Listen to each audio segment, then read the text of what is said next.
Swinging a drive. That one Sox high and deep. It's going to go into the monster seats for a grand slam. And there's a drive. Way back to right. That's gone as well. The Sox go back to back. There's a high, deep drive. That's way back. And that's gone. Wilyer Abreu at number 18. His 18th. Swinging a high drive. Dead away center. Back he goes. And that one is gone. Wilyer with another multi-home run game. Ground ball at first. Sogard will feed Bayo, and that does it. The Red Sox have an absolute blast here tonight. 4 more home runs. 2 games in a row in which they blast 4 home runs, and they rout Chicago 14-2. My goodness gracious, they beat down the White Sox last night. How about that? 2 touchdowns to a safety. Your Red Hot Red Sox. As we welcome you into Boston's Enter the Chat. Travis Thomas here. Nesson, Matt McCarthy in the house. Nesson, Joe Murray, the big dog in the house. And Lucy Burge in the house. And Luce, you always talk about vibes with this team. Unbelievable. How about the vibes right now, Luce? I mean, I had to break out the Red Sox glasses because the vibes right now for this team is incredible. It feels bulletproof. 14-2, beat down of the White Sox. By the way, White Sox? I mean, this isn't the last year's White Sox or the year before that. This is a good White Sox team. They look terrible. They beat the hell out of them. The Red Sox continue to make every team they play look like fools, like garbage. And they're going to do it all the way to the World Series. Oh. The White Sox look terrible. Like, the game was over in 2 minutes. Yeah. Insane. Amazing. Literally 2 minutes. We'll get to that. 617-582-CHAT. Call us. Get in here. Let's talk your baseball team. Look, I'll tell you what I saw. This was a team that responded to the trade deadline. I really do think that. I think it was a, hey, thank you. Getting us some help to get to the promised land, as Lucy's talking about. Get to the World Series. You went out and you did something at the deadline. You did a great job. This is our thank you to the front office and the brass of the Red Sox. This team came out high energy. Fenway was insane per usual.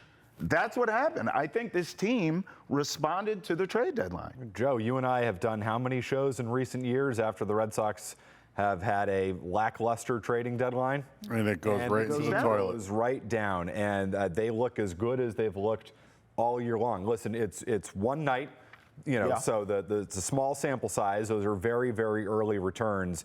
But what about this Red Sox team right now would suggest that any August swoon is coming for them? They are continuing to play excellent baseball. They have added reinforcements at the deadline. You saw the first piece of that last night. Eric Miller looked good in the one batter that he faced last night. We still need to wait on Adley Rutschman. But right now, this team is playing good baseball. And as you were saying, Joe, as we were coming on the air, they're having fun, man. They're having a lot of fun. Lucy, yes. They're very good. They seem pretty good. They're okay, right, Joe? And I'm going to breaking news. Listen, they're demolishing teams. Yes. Yeah. Demolishing 2 them. touchdowns last night, Joe. It was, yep. Just the start, though. Like, you got the bases loaded. And then you go deep, and then back to back. It was over. Yeah.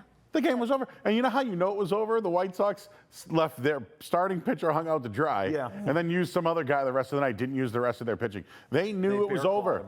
But, like, I don't know. The schedule coming up here, it's not going to stop. No. Like, I understand that teams can have swoons, right? Mm-hmm. I think they already had their swoon. They were one of the worst teams in baseball on July 4th. Yep. Do you know what their record was? It was bad. They were horrible. They were horrible. 20 and whatever. And what's today, August 4th? I don't even know what day we're at today. While you look that up, Joe, for context, 6 straight games in a row, 8 of their last 9, 15-3 since the All-Star break, 24-3 in their last 27 games since July 3rd. 38-48 on July 4th.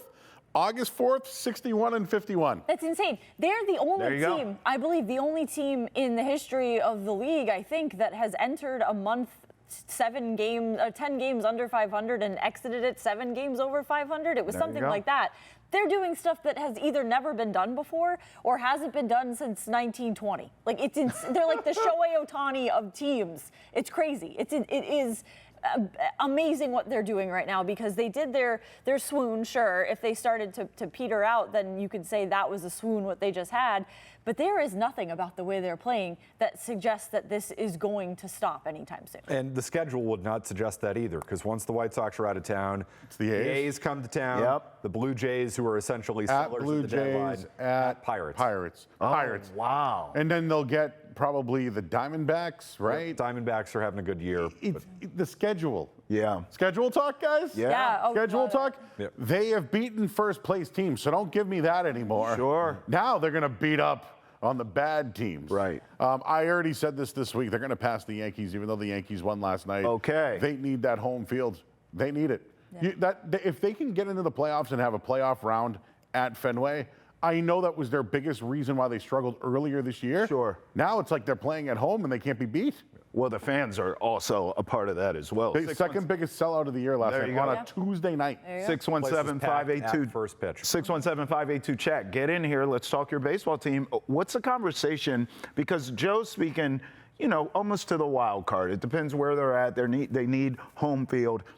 Is that missing the boat? I mean, are we talking a division win here? Are they going to catch the Rays and win this division? Lucy, I see you nodding your head. Is that where we're at with this team? What's the conversation to be had? Or does it matter? Wild card division, who cares? World Series. Well, it matters to me because about a month or so ago, I want to say, my opening take was that they're going to win the division. So I'd like to be right about that. So it does matter to me, but also I did say they're going to win the American League. Both of those things are in play.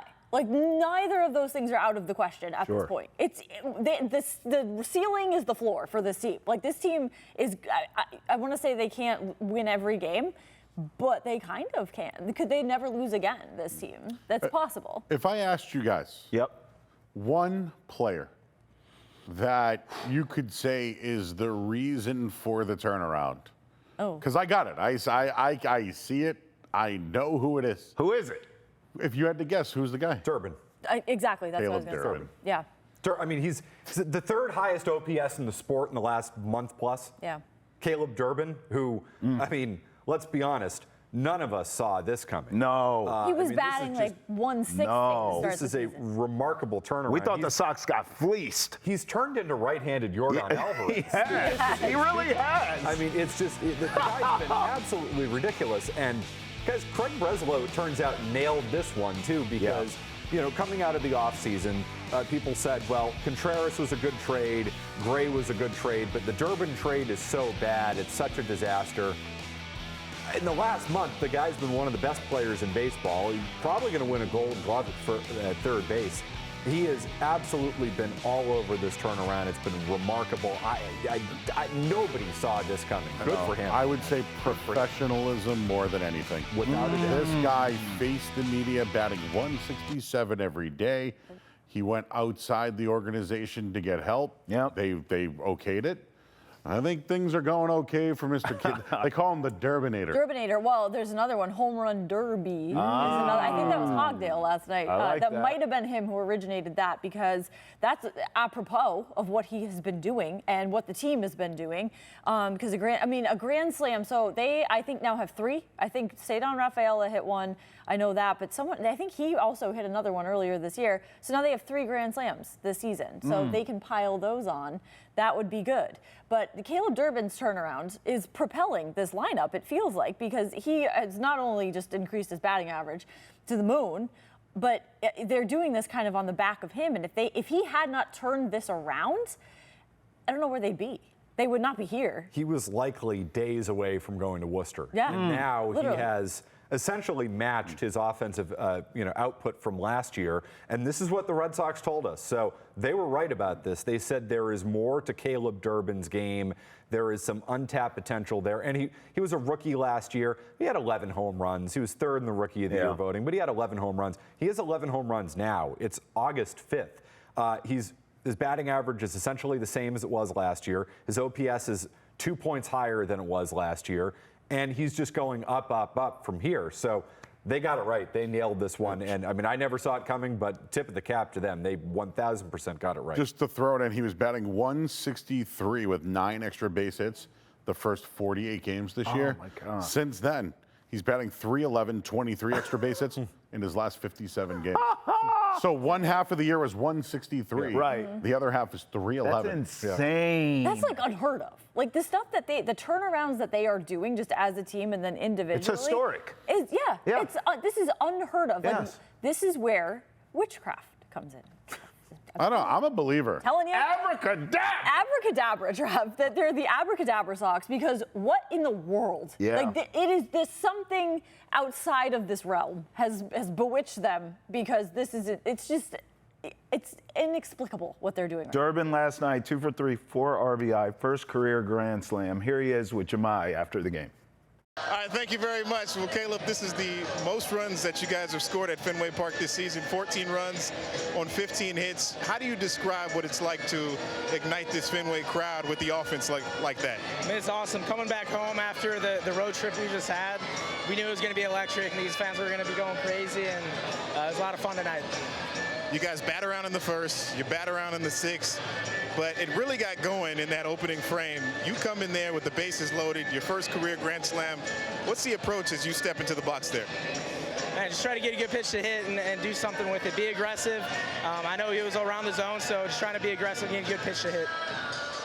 Good pitch to hit for the rest of the guys in the lineup as well. This is the second game with 4 home runs in the contest. How does that change the complexion of games when you guys are hitting the ball out of the ballpark like that? Yeah, I think just being able to score in different ways. You know, we don't have a lot of pressure on us to try to hit the long ball, so we just take what the game gives us. So when we get a good pitch, we're able to drive it. This is the first game out of the trade deadline. The break is now over, that trade deadline. How do you feel like the new guys have come in, assimilated themselves in game 1 here? You get the great pitching from Miller, and you got a lot of contributions up and down. Yeah, it's great. Eli getting in there at the end, and Miller shut him down that inning. We know we got some studs that we were able to bring aboard, and we're excited to get rolling with them. All right, 50 games to go, Caleb. Keep it going, man. It's fun. Let's go. 617-582-CHAT. Get in here. We're talking Red Hot Red Sox. He mentioned Eli White and Eric Miller there. Let's go around the horn here. I mean, just thoughts on their debuts. I know we're still all waiting on Adley, right? But these guys did come in and make a contribution. Miller's stuff is nasty. Yeah, guys. he's a big guy, too. Yeah, he is. He's a moose. Yeah. When he came out, I was live on the air, and I gave out the moose call. They need to start doing that. Look at this guy. Big unit. Look at him. That is a strut to the mound. That guy is the 3rd tight end for the Patriots right there. Seriously. And look at that soft little changeup right over the middle. He is a big, big boy. He is. Like you said, Fresno likes He likes him big. He has a type. He's got a type. He has a type. Crochet's a big boy, right? Yep. Yeah. But they got a lot of them. Even Wilson. Did you see Wilson, the Ranger Suarez last night? Eating yeah. a sandwich. Okay, can I That's tell how you? easy things are going right now, Trev. Bulking up, bro. This is what they're doing. I think these are Uncrustables. So Cedar Rafaela was eating an Uncrustable in the dugout. Then Jaron Duran was eating one. And then now Ranger Suarez. I think Uncrustables are also maybe what's fueling them, because they are all eating Uncrustables now. What is this, day camp? Like, I what is it? mean, Hey, listen. it's working. I mean, the kids are gone, so maybe, they got the leftovers. Sorry. They walk around the way out. I don't know if that's They what opened the- up Marcelo's Meyer and they're like, whoa, look at all these. I don't know. I'm if kidding. That's what the kids were Too ingesting, soon, Joe. Joe. Too soon. Probably something else. 617-582-CHAT if you want to talk Red Sox yeah. or Uncrustables. Call they're us, very please. No, listen, Miller has great stuff. We'll see with Eli White. He's like a speed guy, right? But everyone, that's the thing. You're going to get Adley soon. Hopefully, knock on wood, you're going to get Crochet healthy. Hopefully, knock on wood, you're going to see Roman Anthony at some point. I mean, not only are the vibes great now, and this team's historically good, as Lucy's pointed out, but you're getting healthy. You're going to get all these pieces here soon, hopefully. I hope. But also, what will they be when they come back, and will they answer the questions that you still have? We talked about this yesterday, Travis. What are they doing in left field moving forward? What are they doing in the middle infield? Can Eric Miller help them out of the bullpen, or is he going to walk too many guys and you're not going to trust him in a big spot? The stuff is nasty. He's got to throw strikes. So let's just keep that in mind. There still are questions to answer here with this team over the course of the next 2 months. We don't know what the middle infield is going to look like. We don't know who's going to be their left fielder when the playoffs open up. Hopefully good news on Anthony and Crochet yesterday, but will Crochet be able to be stretched out in time to be a starter? Is he going to be a reliever? Is he even going to come back at all? So this is now where the conversation has to go. They're playing great baseball. They're going to, I think, continue to play good baseball given the state of the American League, given the state of their schedule moving forward. They're showing no signs of slowing down. So now the discussion is going to move to, can they be a playoff team? They are going to be a playoff team. To what is that playoff team going to look like? And that we don't have the answer to yet. Here's Eric Miller on his brief but impressive debut. Yeah, it was. I mean, it was definitely wasn't expected. I would say I didn't really know until it flashed up on the TV when I was getting ready to go out and play catch yesterday. So it wasn't really much of a heads up. But that's kind of how it is with some of these things. You don't get a big heads up. But yeah, I mean, I'm super excited though when I saw that. Obviously, to come to a place that's contending, playing some meaningful games, it was really cool. How do you describe that?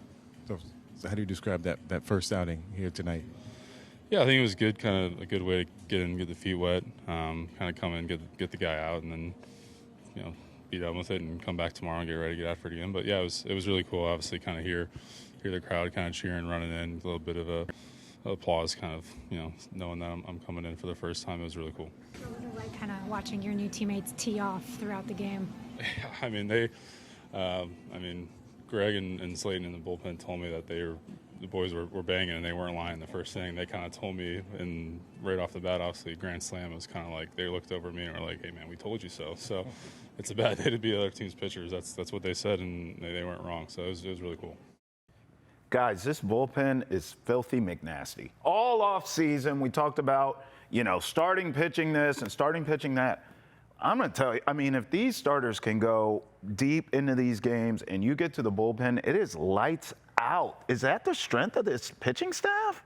It's still the starting rotation to me. I mean, the bullpen's good, don't get me wrong, but you never really know with a bullpen until you get to the end of the season, because what's Chapman going to look like? Yeah. What's Whitlock going to look like? Whitlock, game 2 last year, you try to stretch him out to 2+ innings. It doesn't work out, for you. I mean, you can never have enough arms, which is why contenders always add bullpen arms at the deadline. I'm glad they did. But, don't get me wrong, they're good, but bullpens, you never know when you get to October. Yeah, I would go starting. I feel like it's where it could go wrong.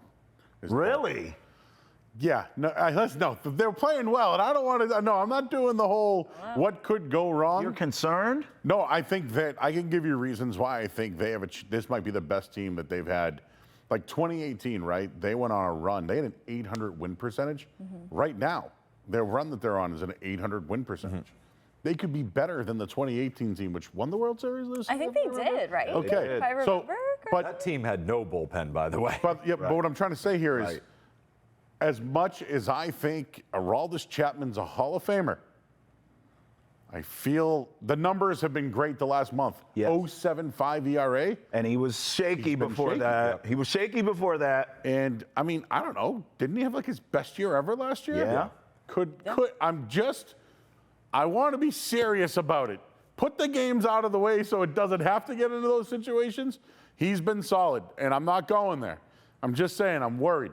Could I argue you have enough depth there? Hope so. That if as long as you're in a series, right, and it's not a one-off, but if you get in a situation where he is shaky, you can go to someone else to close the game, can't you? Well, Whitlock would be the guy, right? That's what I'm saying. Yeah, but again, there are a lot of miles on those tires too. The same, not quite to the extent of Chapman, but this is not an issue unique to the Red Sox. Every single team is going to deal with our bullpen is overworked. That's the nature of baseball. So if the Red Sox make the playoffs and make the playoffs comfortably, and you can back off your high leverage arms in the last week or two of the season, that is a critical development for them. That's what we need to start looking at moving forward. What are the concerns here for this team? Because we need to start talking about them like they're a playoff team. They are a playoff team. They're going to be a playoff team. Where are the areas that can potentially cause problems for them?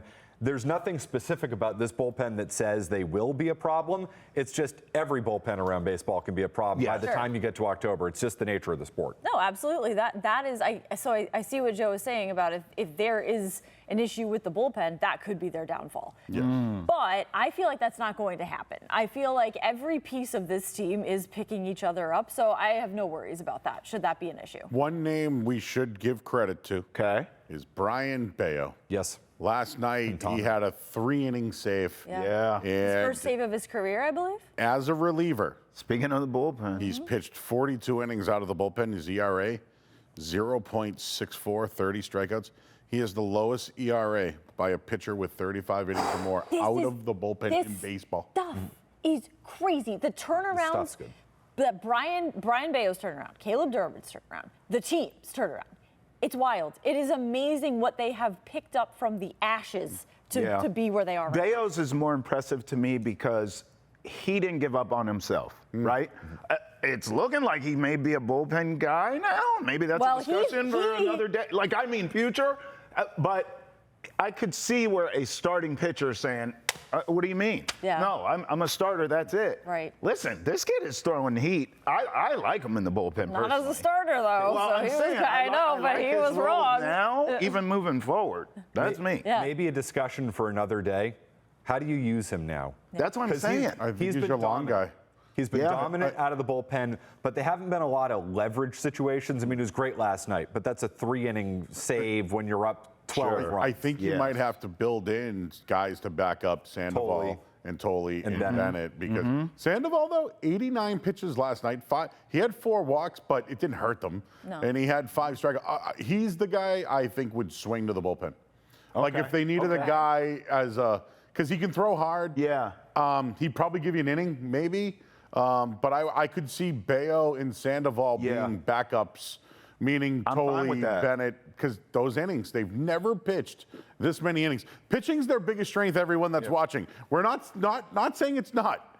It's just, when does it fall apart and is the hitting for real? Sure. Is the hitting for real, everybody? Sustainable. 617-582-CHAT. A lot of questions, a lot of answers, a lot of discussion. Get in here. We're talking about your baseball team coming up here on Boston's Enter the Chat. We'll hear from Craig Breslow. Post-trade deadline, his thoughts. He's got a one-on-one with TC.